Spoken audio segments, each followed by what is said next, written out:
На изменение силы тяги камина влияют размеры топливника и входного отверстия, а также угол наклона задней и боковых стенок топливника, сечение и высота дымовой трубы. То есть высота, ширина и глубина топливника камина должны соответствовать не только размерам комнаты, но также должны соответствовать сечению и высоте дымовой трубы, иначе камин будет дымить.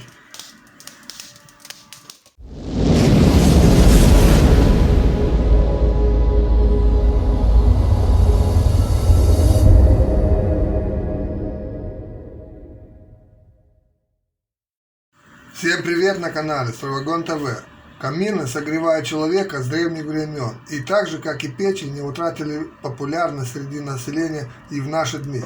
Современные камины бывают разными, например, простыми и сложными, с открытой или закрытой топкой, заводского изготовления или сделанной своими руками, как говорится, на любой вкус и предпочтение.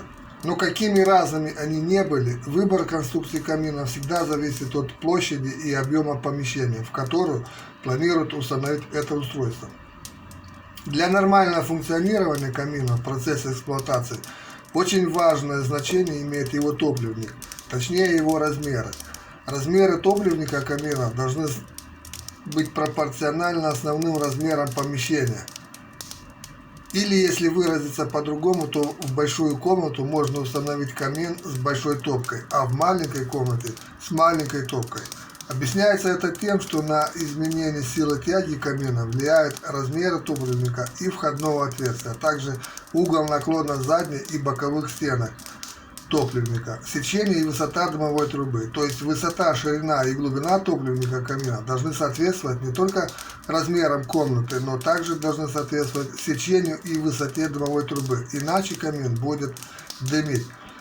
На представленной схеме в таблицу можно увидеть основные рекомендуемые параметры камина в зависимости от размера помещения, в котором планируется его размещение.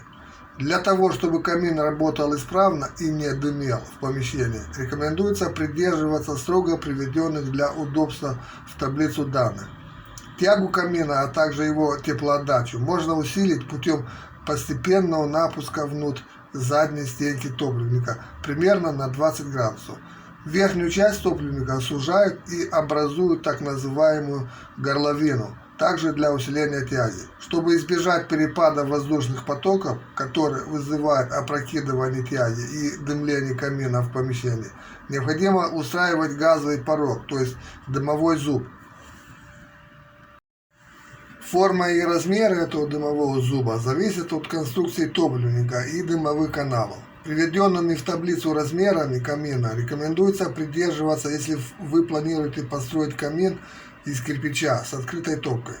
Если у вас камин оборудован современной заводской топкой со стеклянной дверкой, то этими размерами можно и пренебречь. В таком случае в маленькой комнате можно установить и камин с большой закрытой топкой, если у вас есть желание, но не забудьте дополнительно устраивать канал для подачи в топку воздуха, необходимого для горения дров. Дополнительную подачу кислорода в топку проводят обязательно, так как для горения дров в камине необходимо большое количество кислорода, а это количество воздуха, которое находится в маленьком помещении, не хватит для нормального горения дров, и следовательно камин не будет работать. Также в таком случае дымовой зуб не устраивает, так как закрытая стеклянная дверка топки камина при горении дров, а также установка металлического колпака на оголовок дымовой трубы, расположенный над кровлей, надежно защитит вас от эффекта обратной тяги. Что такое эффект обратной тяги, почему так важно ее избежать и самое главное, как можно от нее защититься наиболее простыми и доступными способами, я уже зрителям канала Стройвагон ТВ рассказал в других выпусках на канале. Но так как наша аудитория медленно, но уверенно растет, я во второй части этого видео расскажу и новым зрителям канала, как избежать обратную тягу в бытовых печах и каминах.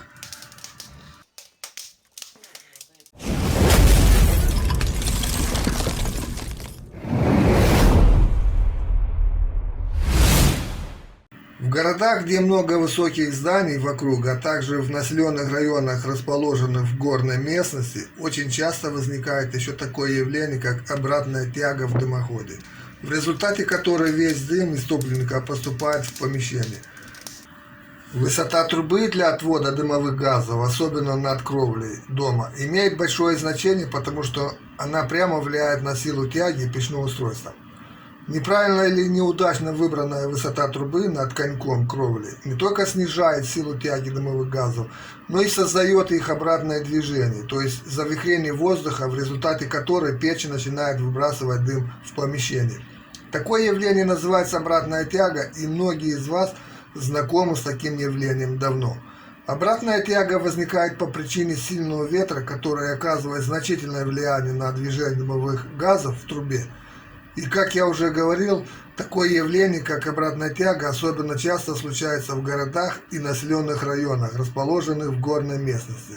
Для того, чтобы разобраться в этом явлении, смоделируем 3 случая воздействия ветра на дымовую трубу.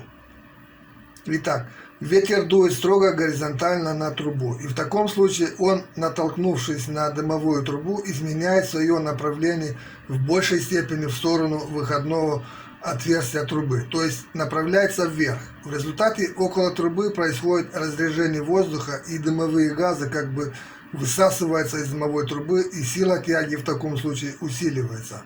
Когда ветер дует снизу вверх, тяга в трубе становится еще сильнее, потому что разрежение воздуха, которое он создает возле трубы, больше, чем в первом рассмотренном случае. Когда же он дует сверху вниз, то он задувает дымовые газы обратно в трубу, и они попадают таким образом в помещение. В таком случае большое значение на трубу оказывают и более высокие здания, находящиеся вблизи дымовой трубы, или высокие деревья.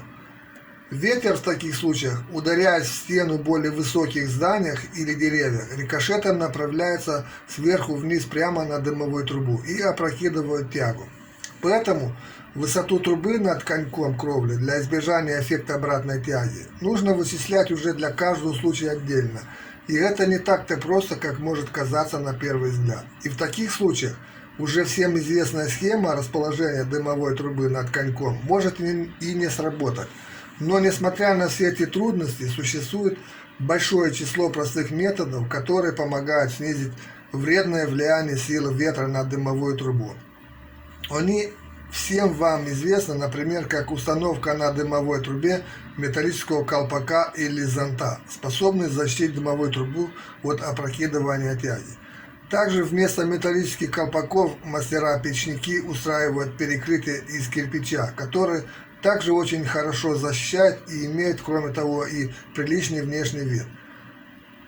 Но кроме этого, такой колпак сможет защитить оголовок трубы не только от сильного ветра, но и от размывания и увлажнения дождевыми и талыми водами.